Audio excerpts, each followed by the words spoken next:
आज मेरा घर टूटा है, कल तेरा घमंड टूटेगा। ये वक्त का पहिया है, याद घर टूटने की पीड़ा वही समझ सकता है जिसने अपनी कमाई से घर बनवाया हो। पिता के नाम पर रोटी खाने वाले लोग कभी समझ ही न सकेंगे कि अपनी मेहनत के बल पर घर खड़ा कैसे किया जाता है। अपने उत्पाती स्वभाव के कारण चिड़ियों का घोंसला उखाड़ देने वाले बंदर नहीं समझते तिनकों के बिखरने का दर्द। तिनकों के बिखरने की पीड़ा जानती है वह चिड़िया जो अपने नन्हे वजूद के बावजूद एक एक तिनका आसमान तक पहुँचा एक अपना घोंसला गढ़ती है। हमारे देश में ऐसा उजाड़ने का खेल पहली बार नहीं हुआ, ये कश्मीर से लेकर केरल तक लगातार हुआ है। नमस्कार, मैं हूँ प्रवीण और आप देख रहे हैं परम सुख प्रवीण।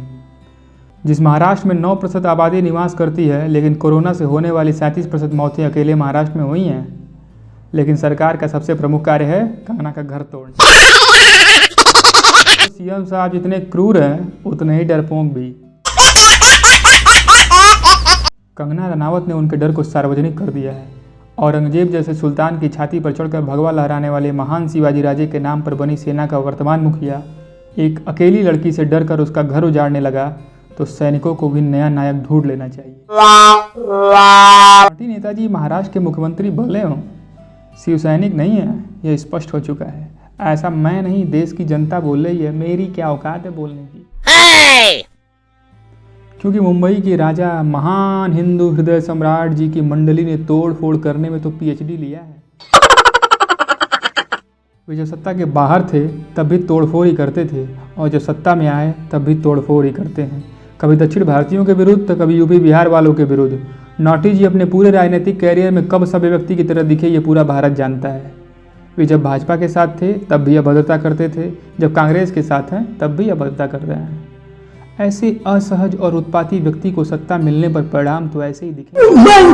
वैसे सच यह भी है कि महाराष्ट्र की जनता ने उन्हें मुख्यमंत्री पद के लिए चुना ही नहीं था। उन्हें तो कांग्रेस ने कुर्सी के दाम पर खरीदा है। वे मुख्यमंत्री की तरह व्यवहार करे भी तो कैसे।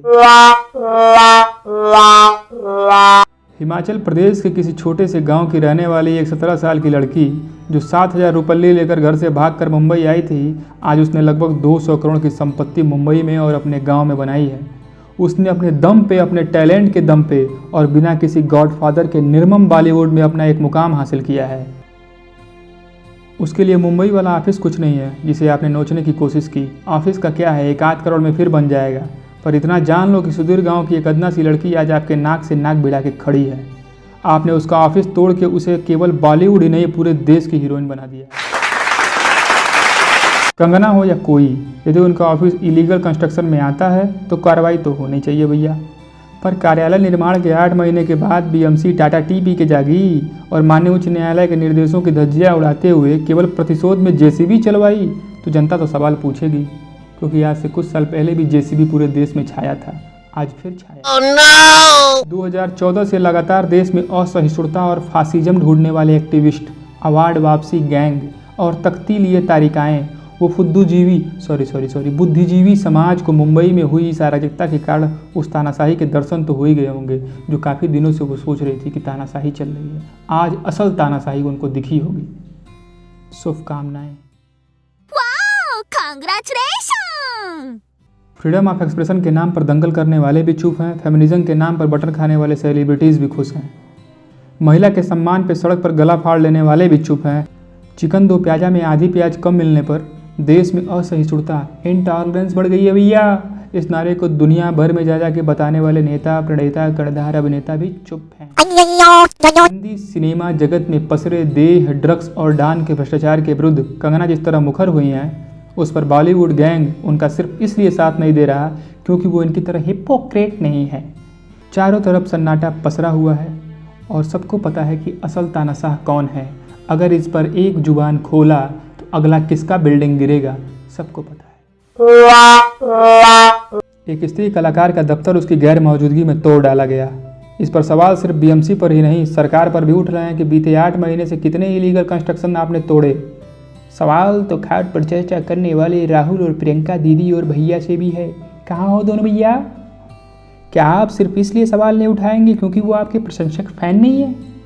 और सवाल तो देश की सबसे बड़ी पार्टी भाजपा पर भी उठेंगे कि आप सत्ता का इतना सुंदर प्रयोग कब सीखोगे? तानाशाह सिर्फ कहे जाओगे? ऐसे बन के कब दिखाओगे?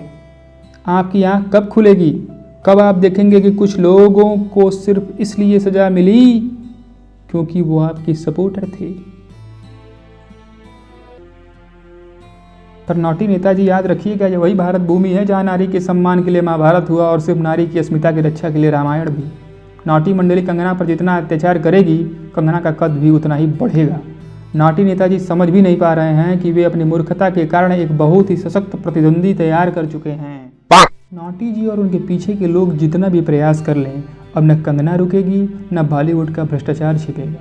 तनिक देर से ही सही, पर भारत अब सिनेमाई नायकों का शक्ति जान चुका है। ये हीरो कितने पानी में हैं, सब परिलक्षित हो चुका है।